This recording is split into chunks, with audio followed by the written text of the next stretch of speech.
네, 하나님의 은혜가 내게로 들어오다 인더 그리브 오브 그레이스 로마서 강해의 네 번째 시간입니다. 사람에게서가 아니라 하나님에게서 칭찬을 이라는 제목의 말씀 가지고 로마서 2장 말씀으로 하나님 말씀 선포하도록 하겠습니다. 1절부터 6절까지 말씀입니다. 그러므로 남을 심판하는 사람이요 그대가 누구이든지 죄가 없다고 변명할 수 없습니다. 그대는 남을 심판하는 일로 결국 자기를 정죄하는 셈입니다. 남을 심판하는 그대도 똑같은 일을 하고 있기 때문입니다. 하나님의 심판이 이런 일을 하는 사람들에게 공정하게 내린다는 것을 우리는 압니다. 이런 일을 하는 사람들을 심판하면서 스스로 그런 일을 하는 사람이요 그대는 하나님의 심판을 피할 수 있을 줄로 생각합니까? 아니면 하나님께서 인자하심을 베푸셔서 그대를 인도하여 회개하게 하신다는 것을 알지 못하고 오히려 하나님의 풍성하신 인자하심과 너그러우심과 오래 참으심을 업신여기는 것입니까? 그대는 완고하여 회개할 마음이 없으니 하나님의 공정한 심판이 나타날 진노의 날에 자기가 받을 진노를 스스로 쌓아 올리고 있는 것입니다. 하나님께서는 각 사람에게 그가 한 대로 갚아 주실 것입니다. 아멘. 바울이 엄중하게 지적하고 있는 부분은 우리가 지난주 앞장 1장에서 드러난 그 인간의 죄악된 상태의 모습들, 죄성이죠. 그리고 그것을 우리끼리는 그냥 서로 죄 없다 여기자 두둔하는 것을 일명 죄의 단체화 그렇게 저는 부른다고 했습니다. 이런 어떤 문제 속에서 과연 자유로운 사람이 있겠는가? 그 어떤 사람도 이러한 죄성과 서로 죄를 두둔하는 이런 죄의 단체화의 모습 속에 그 누구도 자유로운 사람이 있겠는가? 우리는 방금 전 우리 지체가 기도한 대로 우리 자신이 참 연약한 죄인이다라는 거 생각과 마음으로 참 인정을 잘하는 그런 공동체라고 생각합니다. 그런데 실제된 행동으로는 그것을 인정하지 않는 태도를 보이죠. 그것은 바로 남의 악함을 판단하는 일, 그렇게 드러나는 것이죠. 우리가 남의 악함을 지적할 때가 있습니다. 그런데 우리가 다른 사람의 악함을 지적한다고 내가 선해지는 것은 아닙니다. 오히려 내가 다른 사람을 판단하는 그 판단의 행위가 하나님 앞에 죄가 됩니다. 왜냐하면 내가 판단하는 그것으로 나 역시도 같은 악을 행하는 존재이기 때문입니다. 우리가 세상 속에서 가장 분노하는 지점이 어디입니까? 내로남불이죠. 죄 있는 자가 자신의 죄를 뉘우치기는커녕 타인의 흠결을 가지고 뭐라 하면서 뻔뻔한 태도를 보일 때 우리는 분노합니다. 결국 그것은 우리가 그렇게 분노하는 것은 하나님 앞에 심판받게 될 명목이 될 뿐입니다. 그 사람의 심판은 하나님의 것이고 그러나 그 사람을 향하여 분노하는 나에 대한 심판은 결국 우리가 하나님 앞에 심판받게 될 명목이 될 뿐이죠. 이것이 바로 우리 자신의 일이다라는 것을 주님은 이 본문 말씀을 통해서 말씀하고 있는 것입니다. 그래서 주님은 이러한 우리에게 이렇게 기도하라고 명하셨습니다. 마태복음 6장 12절 우리 한 목소리로 읽겠습니다. 우리가 우리에게 죄 지은 사람을 용서하여 준 것 같이 우리의 죄를 용서하여 주시고. 아멘. 우리는 우리 자신의 완고함과 또 자신을 의롭다 여기는 마음에서 실질적으로 내려와서 하나님 앞에 자신을 낮추고 주님의 은혜를 구해야 할 것입니다. 그것이 참된 신자의 태도이며 또 그것이 구원받은 은혜에 반응하는 겸손한 태도인 줄 믿습니다. 7절부터 11절 말씀, 참으면서 선한 일을 하여 영광과 존귀와 불멸의 것을 구하는 사람에게는 영원한 생명을 주시고, 이기심에 사로잡혀서 진리를 거스르고 불의를 따르는 사람에게는 진노와 분노를 쏟으실 것입니다. 악한 일을 하는 모든 사람에게는 먼저 유대 사람을 비롯하여 그리스 사람에게 이르기까지 환난과 고통을 주실 것이요, 선한 일을 하는 모든 사람에게는 먼저 유대 사람을 비롯하여 그리스 사람에게 이르기까지 영광과 존귀와 평강을 내리실 것입니다. 하나님께서는 사람을 차별 없이 대하시기 때문입니다. 아멘. 자, 우리 이 7절과 8절에 상반되게 사용하고 있는 두 단어에 주목해 보기를 원합니다. 먼저 인내, 참음이죠. 그리고 8절에 나오는 단어 이기심입니다. 참음과 이기심, 인내와 이기심. 참으면서 하나님 앞에 선한 행실로 하나님의 영광과 존귀를 구하는 자에게는 무엇을 주시겠다 약속하십니까? 영원한 생명을 주시겠다고 약속을 합니다. 그런데 이기심에 사로잡혀서 하나님의 뜻이 아닌 불의한 자에게는 진노와 분노를 쏟으실 것을 말씀합니다. 이것은 차별 없이 구원하시는 하나님의 공정을 말씀하시는 것으로 이해해야 합니다. 우리 모두는 이기적인 존재입니다. 본성 자체가 그렇습니다. 사망의 씨앗이 되었던 것이 무엇이죠? 바로 욕심입니다. 욕심은 자신이 주인된 이기적인 마음의 다른 표현입니다. 결국 이런 이기심은 사망을 가져올 수밖에 없습니다. 그러므로 인간은 본성 자체로 사망에 머물 수밖에 없던 존재 맞습니다. 그러나 하나님은 이런 존재적 죄성, 이기심에 사로잡혀 있는 그런 우리를 하나밖에 없는 아들의 그 대속 공로로 말미암아서 이런 사망의 늪에서 건져 주셨습니다. 그래서 우리는 하나님의 은혜로 구원받았다 고백하는 것입니다. 그러므로 이기적이면 지옥에 가고 참으면 천국 가는 것이 아니라 참되게 구원받은 신자라면 참을 수 있는 것입니다. 그렇지 못한 자는 계속 이기적일 것이다 라는 것으로 해석해야 할 것입니다. 우리의 어떠함으로 구원하심이 아니라 차별 없이 모든 악한 자들 속에서 우리를 택하신 것이 은혜입니다.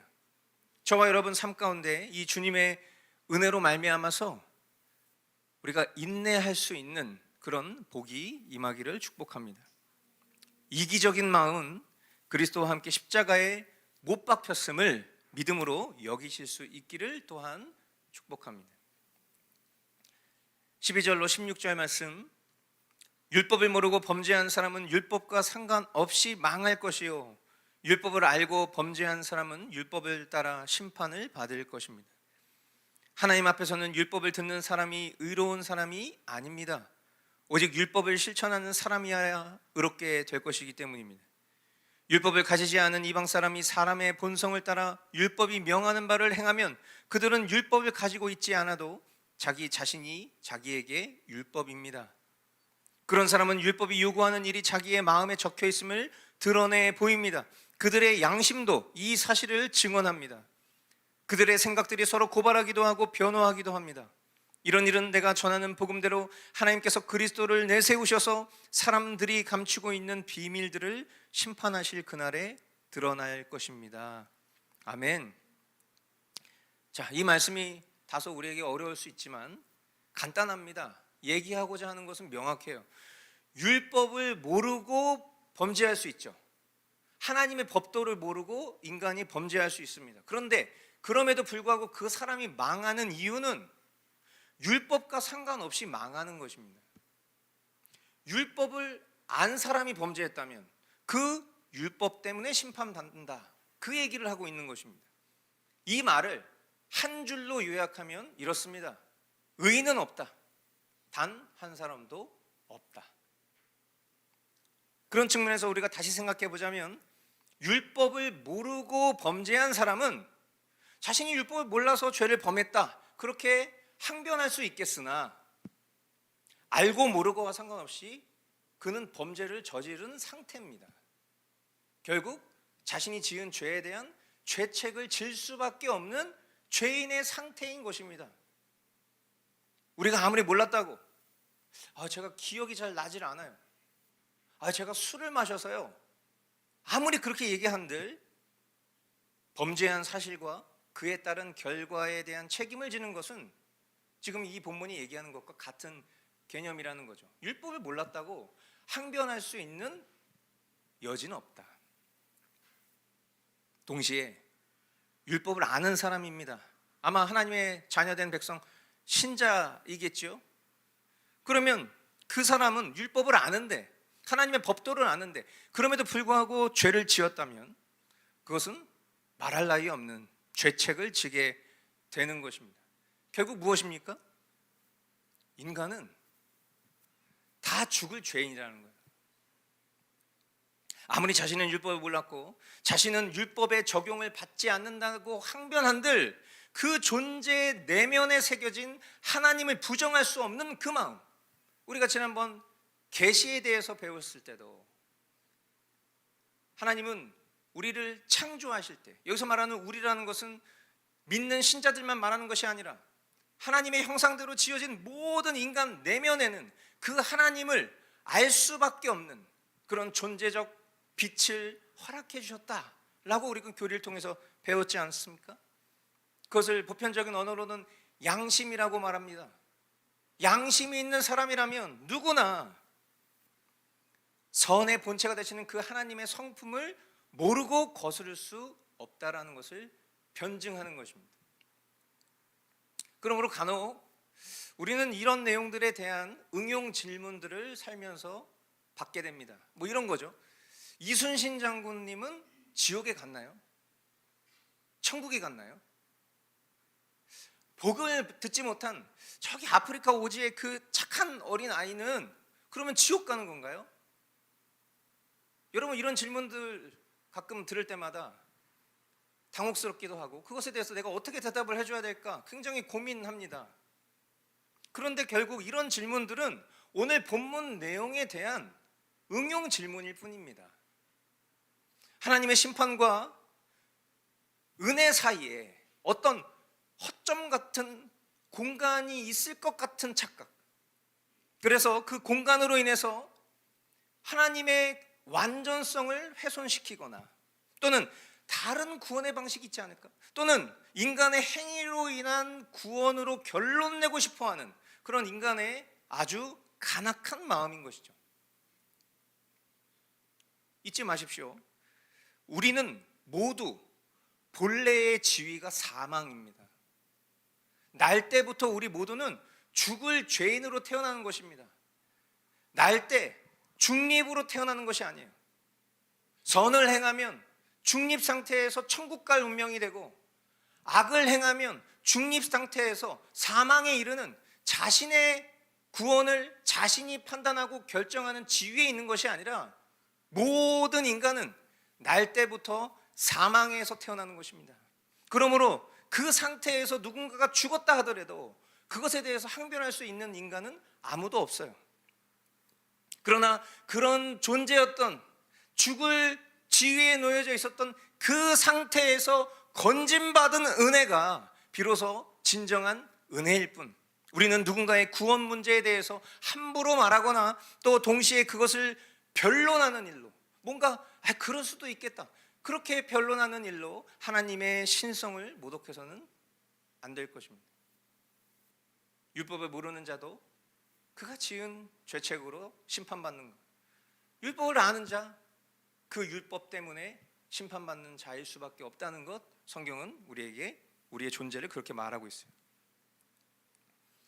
이어지는 말씀해 보시면, 그런데 그대가 유대 사람이라고 자처한다고 합시다.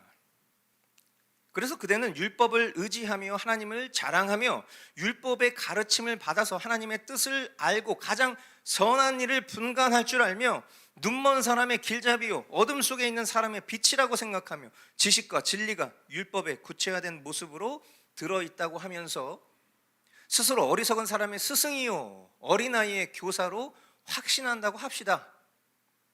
자, 그렇다면 그대는 남은 가르치면서도 왜 자기 자신은 가르치지 않습니까? 도둑질을 하지 말라고 설교하면서도 왜 도둑질을 합니까? 간음을 하지 말라고 하면서도 왜 간음을 합니까? 우상을 미워하면서도 왜 신전의 물건을 훔칩니까? 율법을 자랑하면서도 왜 율법을 어겨서 하나님을 욕되게 합니까? 성경에 기록한 바 너희 때문에 하나님의 이름이 이방 사람들 가운데서 모독을 받는다 한 것과 같습니다. 다시 오늘 본문 처음과 같은 논점으로 사도 바울은 이야기를 하고 있습니다. 사도 바울은 가상 설정을 합니다. 유대인 중에서 한 스승이 있다라고 설정을 한 거예요. 그런데 그 스승을 통해서 결국 청자된 그 유대인들의 잘못을 지적하려고 하는 것입니다. 동시에 로마인들의 그런 얄팍한 수도를 비꼬는 것이죠. 그 유대 스승은 어떤 사람입니까? 율법을 의지하는 사람, 하나님을 자랑하는 사람입니다. 율법의 가르침에 따라서 무엇이 옳고 그른지 분간할 능력이 있고 또 자신이 제법 타인에게 그 율법을 지도할 수 있는 자격이 있는 사람이라고 생각하는 사람. 그런데 사도 바울은 그 사람을 꼬집는 거예요. 그런데 그렇게 율법 잘 알고 그렇게 유식한데 왜 자기 자신이 말씀 전한 대로 살지 않냐라는 것입니다. 마치 자신이 말씀을 지도하는 자리에 있다는 이유 때문에 자신은 완벽한 존재인 것 마냥 착각하면서 살고 있진 않냐는 것입니다. 이 본문 앞에 먼저는 이 강단에서 말씀을 전하는 저의 입장과 같기 때문에 당연히 낯뜨겁고 또 부끄러운 마음이 듭니다. 동시에 그럼에도 불구하고 결국 이 모습 속에서 세상 속에 살아가는 우리는 어떠한가? 스스로 생각하고 판단했을 때 아무리 옳은 말이라 할지라도 내 자신이 그것을 지켜 행하고 있지도 않으면서 해야 할 말이라고 한다면 결국 그것이 제가 또 우리가 하나님 앞에 정산해야 될 죄악이 되지 않겠는가? 결국 이 가상의 스승을 통해서 유대인들을 돌아보게 하려는 바울의 지적을 통해서 저와 우리 모두가 과연 어떻게 살고 있는가? 우리가 무엇을 삼가하고 조심해야 하는가? 악을 행하면서 민망하리만큼 자신의 신앙을 자랑하고 있는 그런 어리석음이 있지는 않은가? 겸손히 돌아보아야 할 줄 믿습니다. 25절로 29절 말씀, 율법을 지키면 할례를 받은 것이 유익하지만 율법을 어기면 그대가 받은 할례는 할례를 받지 않은 것으로 되어 버립니다. 그러므로 할례를 받지 않은 사람이 율법의 규정을 지키면 그 사람은 할례를 받지 않았더라도 할례를 받은 것으로 여겨질 것이 아니겠습니까? 그리고 본래 할례를 받지 아니하였더라도 율법을 온전히 지키는 사람이 율법의 조문을 가지고 있고 할례를 받았으면서도 율법을 범하는 사람인 그대를 정죄할 것입니다. 겉모양으로 유대 사람이라고 해서 유대 사람이 아니요, 겉모양으로 살갗에 할례를 받았다고 해서 할례가 아닙니다. 오히려 속사람으로 유대 사람인 이가 유대 사람이며 율법의 조문을 따라서 받는 할례가 아니라 성령으로 마음에 받는 할례가 참 할례입니다. 이런 사람은 사람에게서가 아니라 하나님에게서 칭찬을 받습니다. 아멘. 자신의 들보는 보지 못하면서 타인을 판단하고 정죄하는 자는 결국 신앙생활이 아닌 종교생활을 할 가능성이 매우 높을 것입니다. 그리고 그런 이들은 결국 남들에게 보여지기 위한 목적으로, 즉 외식하는 그런 목적으로 신앙생활이 아니라 종교생활을 할 것입니다. 율법을 지키면 할례를 받는 거 유익합니다. 그러나 율법을 지키지도 않은 채 모양만 할례를 받는 것은 오히려 무의미한 일입니다. 마음의 중심이 있는 행위 유익합니다. 그러나 마음의 중심이 없는 행위는 아무런 의미가 없는 것입니다. 우리가 신자라고 할 때, 믿는 사람이라고 할 때, 교인 말고 신자라고 할 때, 교회 다니는 사람 말고 신앙하는 사람이라고 할 때, 그 신앙하는 신자를 규정하는 기준이 무엇입니까? 모태신앙이면 신자입니까? 교회 오래 다니면 신자입니까? 직분자면 신자입니까? 세례받고 등록 교인이 되면 신자가 되는 것입니까? 모태신앙, 우리가 가끔 부정적으로 말하지만 전혀 부정적이지 않습니다. 모태신앙으로 태어나는 거 얼마나 소중한 일입니까? 소중한 자산이죠. 교회에 오래 다니면 그것 또한 참 감사한 일이죠. 교회의 직분 맡은 자로 주님과 교회를 섬길 수 있다면 영광일 것입니다. 세례받고 몸된 교회의 가족으로 영원한 주님의 나라 백성으로 살 수 있다면 그 또한 행복할 것입니다. 그러나 이 모든 것이 아무리 귀한 것이라 할지라도, 복되다 할지라도 내 마음의 중심이 주님 앞에 있지 않고 결국 나 자신의 이기심과 주인됨, 남들에게 보여지기 위한 세상 권세로 이러한 것들을 여기면서 율법을 준행하는 자가 아니라 율법주의자로 산다면 그것이 하나님 앞에 무슨 의미가 있겠습니까? 오히려 허송세월을 보내는 겁니다.